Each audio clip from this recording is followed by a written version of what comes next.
नमस्कार, मी चंद्रकांत दुसाने. सुवर्ण खानदेश मध्ये आपल्या सर्वांचं मनापासून स्वागत. राज्यात नगरपरिषद तसेच नगरपालिकांचा निवडणुकीचा निकाल जाहीर करण्यात आला आहे. महायुतीला मोठं यश त्या ठिकाणी राज्यात मिळाल्याचं आपल्याला पाहायला मिळतंय. मात्र राज्याचं लक्ष लागलेल्या पाचोरा भडगाव मतदारसंघात शिवसेनेला अभूतपूर्व असा विजय मिळालेला आहे आणि या पार्श्वभूमीवर आपल्यासोबत बोलण्यासाठी आमदार साहेबांचं कुटुंब आहे आणि आपण त्यांच्याशी संवाद साधूयात. सर्वप्रथम आपण आप्पांशी बातचीत करूयात. आप्पा, पाचोरा आणि भडगावमध्ये शिवसेनेला अभूतपूर्व असा विजय मिळालेला आहे. पहिली प्रतिक्रिया. नाही, मी पाचोरा आणि भडगावकरांच्या तमाम मायबाप जनतेचे, मतदार बांधवांचे, भगिनींचे, तरुणांचे सगळ्यांचे मनापासून आभार मानतो. त्यांना धन्यवाद देतो की त्यांनी एक ऐतिहासिक असा विजय पाचोरा आणि भडगाव शहरामध्ये मला मिळवून दिला. त्याबद्दल त्यांचे सगळ्यांचे मनापासून आभार मानत असताना पाचोरा आणि भडगाव तालुक्यातल्या तमाम शिवसैनिक आणि मतदार बांधवांच्या हा विजय मी समर्पित करतोय. 4 ते 5 नेते तुमच्या विरोधात तुम्हाला थांबवण्यासाठी प्रयत्न करत होतात. तुम्ही मात्र एकटे होतात. खरं तर तुम्ही म्हणत होतात की गेल्या 25 वर्षापासून पाचोऱ्याची जनता ही तुमच्यावर प्रेम करते आणि जनतेने पुन्हा एकदा तुमच्यावर विश्वास दाखवलेला आहे. त्याबद्दल काय सांगाल? नाही, मी पहिलेच सांगितलं होतं की मला नेत्यांशी काही घेणं देणं नाही आहे. मला घेणं देणं माझी मायबाप जनता आणि कार्यकर्ता यांच्याशी मला देणं घेणं आहे. त्याच्यामुळे जनतेने पुन्हा एकदा सिद्ध करून दिलं, ते म्हणजे स्वामी समर्थांसारखं सिद्ध करून दिलं की बेटा भेऊ नकोस, मी तुझ्या पाठीशी आहे. त्याच पद्धतीने या जनतेने सुद्धा सिद्ध केलं की किशोरप्पा, तू एकटा नाही, ही जनता तुझ्या सोबत आहे, तू पुढे चल, मी तुझ्या पाठीशी आहे. अशा पद्धतीने जनतेने आज सिद्ध करून देण्याचं काम केलं आणि एवढा मोठा विश्वास माझ्यावर दाखवला. त्याच्यामुळे निश्चितपणे या जनतेचे मी कायमस्वरूपी ऋणी राहील. मागच्या वर्षी तुम्ही तिसऱ्यांदा आमदार झालात. मुलगा पहिल्यांदा आमदार झालाय. ताई दुसऱ्यांदा नगराध्यक्ष झालेले आहेत. वैयक्तिकदृष्ट्या हा यश किती महत्त्वाचा आहे? हे खूप महत्त्वाचं आहे. म्हणजे जर आपण पाहाल तर मी आज म्हणजे खरोखर सांगतो की मी गेल्या 25 वर्षापासून, ज्या दिवसापासून हे असं सहज यश प्राप्त होत नाही, गेल्या 25 वर्षापासून आमचं सगळं कुटुंब अगदी घरावर तुळशीपत्र ठेवून 100% समाजसेवा करण्याचा प्रयत्न करत आहे. बाळासाहेब 80% सांगायचे, पण आम्ही 100% समाजसेवा करण्याचा प्रयत्न करतोय. या जनतेची रात्रंदिवस सेवा करण्याचा प्रयत्न करतोय आणि म्हणून आज मला म्हणजे अगदी मुलगा नगरसेवक झाला याचा आनंद आहेच, पत्नी नगराध्यक्ष झाली याचा आनंद आहेच, परंतु हा आनंद असा सहज मिळत नाही किंवा हे यश असं सहज मिळत नाही.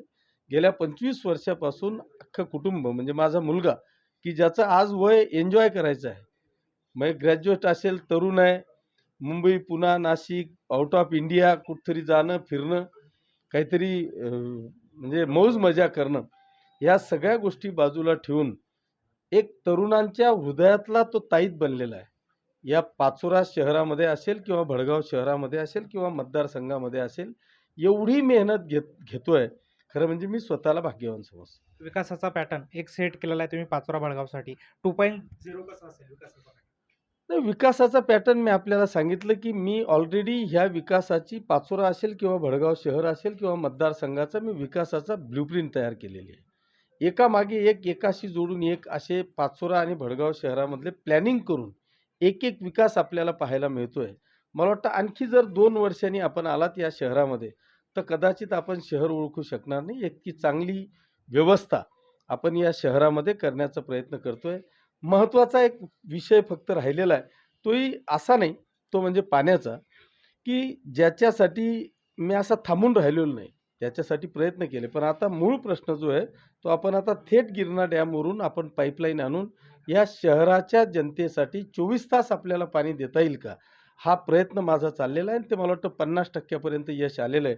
येणाऱ्या 2 वर्षात या शहराला 100% 24 तास पाणी मिळेल अशा पद्धतीची व्यवस्था आपण करतोय. सगळ्यात महत्त्वाचा आहे तो म्हणजे उद्योगाचा, आणि उद्योग क्षेत्रामध्ये जो काही आमचा तरुण आपल्याला दिशाहीन होताना दिसतोय, बेरोजगार होताना आपल्याला दिसतोय, त्याला 10-20 हजार रुपयाच्या नोकरीसाठी मुंबई, पुणा, नाशिक, संभाजीनगर सारख्या शहरांमध्ये जायची वेळ येते आहे. या सगळ्या तरुणांना आपल्याला इथेच रोजगार उपलब्ध करून देता येईल का, हा प्रामाणिक प्रयत्न माझा या ठिकाणी राहणार आहे. आपल्यासोबत सुमित पाटील आहेत. पहिल्यांदा नगरसेवक झालात. काय प्रतिक्रिया? खरंच माझ्या प्रभागातील मायबाप जनतेचे मनापासून आभार मानेल की इतक्या मोठ्या मताधिक्याने मला त्यांनी निवडून दिलं, माझ्यावर आशीर्वाद ठेवला. जो आशीर्वाद त्यांनी माझ्यावर दाखवला, नक्कीच आशीर्वादाची परतफेड करण्याचं काम मी या पुढच्या काळात करणार आहे. ताई दुसऱ्यांदा नगराध्यक्ष झालात. काय प्रतिक्रिया? दुसऱ्यांदा नगराध्यक्ष होण्याचा बहुमान ह्या जनतेने दिला, त्यामुळे ह्या जनतेचे मनापासून आभार मानते, धन्यवाद देते आणि ह्या विकासावर विश्वास ठेवूनच या जनतेने परत एकदा दुसऱ्यांदा मला ही संधी दिली आहे. ताई, वडील तिसऱ्यांदा आमदार, आई दुसऱ्यांदा नगराध्यक्ष, भाऊ पहिल्यांदा नगरसेवक, काय वाटतंय? अभिमान वाटतोय आणि ज्या पद्धतीने आप्पासाहेबांनी इतक्या वर्षांमध्ये चेहरामोहरा बदलण्याचं काम या मतदारसंघात केलेलं आहे, त्याच पद्धतीने त्यांच्या नेतृत्वात माझा भाऊ नगरसेवक म्हणून, माझी आई नगराध्यक्ष म्हणून आणि सर्वच निवडून आलेले नगरसेवक त्यांच्या नेतृत्वात विकासाचं विजन या ठिकाणी पूर्ण करते. धन्यवाद दिलेल्या सविस्तर माहितीसाठी. आपल्यासोबत आमदार कुटुंब होतं, त्यांनी आज आपल्यासोबत संवाद साधला. चंद्रकांत दुसाने, सुवर्ण खानदेश.